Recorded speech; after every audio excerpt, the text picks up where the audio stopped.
Technical বিষয়টি হচ্ছে আপনাকে কতগুলো ডকুমেন্ট জমা দিতে হবে। ডকুমেন্ট যদি আমিও সময়ের মধ্যে দিতে না পারি, সাপোজ ধরুন আমি অসমের বাসিন্দা, তা আমাকেও এনার সেই নাম চলে আসবে সেখানে। তার কারণ হচ্ছে আপনাকে তো কাজ ডকুমেন্টটা করতে হবে। পশ্চিমবঙ্গে তো এত লোকের চাকরি হচ্ছে, আপনি যদি অ্যাপ্লাই না করেন আপনাকে কি চাকরি দিতে পারবে পশ্চিমবঙ্গ সরকার? তো নির্দিষ্ট সময়ের মধ্যে আপনার যে নাগরিকত্ব, সেই নাগরিকত্বের প্রমাণের ডকুমেন্টগুলো জমা দিতে হবে। অনেকে গাফিলতি করেন, দেন না, তার ফলে এই ধরনের টেকনিক্যাল সমস্যা হয়। আর অন্য কোনো সমস্যা নেই, আর কোনো হিন্দুরই কোনো সমস্যা নেই, কারণ সিএতে তারা সবাই ভারতবর্ষের নাগরিক। সিএতে অ্যাপ্লাই করে দেবে, তাহলে নাগরিকত্ব হয়ে যাবে।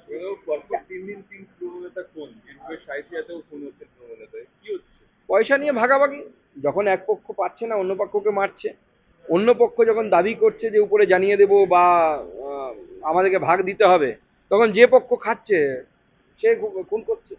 তৃণমূল কংগ্রেস তখন জমালয়ে পরিণত হয়েছে, যেই যাবে সেই মরবে।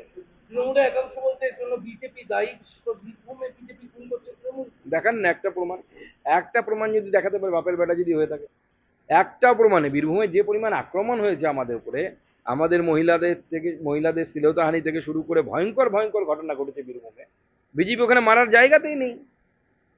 ভাঙড়ে যে তৃণমূল নেতা খুন হয়েছিলেন সেখানে একজন গ্রেপ্তার হয়েছেন, তিনি তৃণমূল সমর্থক। না, সে তো ভাঙড়ে যিনি খুন হয়েছেন তার পরিবার তো সিবিআই তদন্ত দাবি করছে, গতকালই তো সিবিআই তদন্ত দাবি করেছে। অর্থাৎ রাজ্য সরকারের যে দল তৃণমূল কংগ্রেস, সেই তৃণমূল কংগ্রেসের কর্মী সমর্থকদেরও তৃণমূল কংগ্রেস পরিচালিত সরকারের আন্ডারে কাজ করা পুলিশের উপর বিশ্বাস নেই, এবং তৃণমূলই তৃণমূলকে মারছে। কোনো জায়গায় বিজেপির নামই নেই। বিজেপি মারামারি খুনোখুনির ইতিহাসে, খুনোখুনির সংস্কৃতিতে বিজেপি বিশ্বাস করে না। বিজেপি তাকে গোটা দেশের সামনে আনতে চায়। যেমন আজকে আপনারা দেখেছেন যে রাষ্ট্রপতি নির্বাচিত যারা সংসদ সদস্য হয়েছে, তার মধ্যে কেরলে একজন সদানন্দন মাস্টার বলে তাকে মাননীয় রাষ্ট্রপতি তাকে মনোনীত করেছেন। আমরা যখন, আমিও অন্ততপক্ষে ব্যক্তিগতভাবে রাজনীতিতে যখন আসিনি তখন থেকে তার নাম শুনেছি, তার সাথে আজ অব্দি আমার দেখা হয়নি।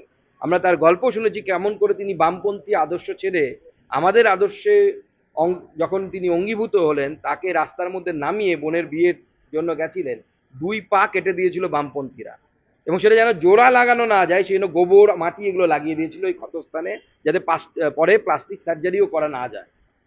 এই নৃশংসতার বিরোধিতা ভারতীয় জনতা পার্টি করে এসে আমরা বিশ্বাস করি রাজনীতিতে হিংসার কোনো স্থান নেই। কারণ আমাদের উল্টো দিকে যিনি আছেন বা যারা আছেন তারা আমার বিরোধী হতে পারেন, রাজনৈতিক বিরোধী হতে পারেন, কিন্তু শত্রু নন। আমাদের চ্যানেল যদি আপনাদের ভালো লাগে আপনারা সাবস্ক্রাইব করুন, লাইক করুন, যতটা পারবেন শেয়ার করুন এবং আপনাদের মতামতটা আমাদের কমেন্ট বক্সে লিখে জানান, যাতে আমরা উৎসাহিত হয়ে আরও নতুন নতুন প্রতিবেদন আমরা আপনাদের সামনে তুলে ধরতে পারি।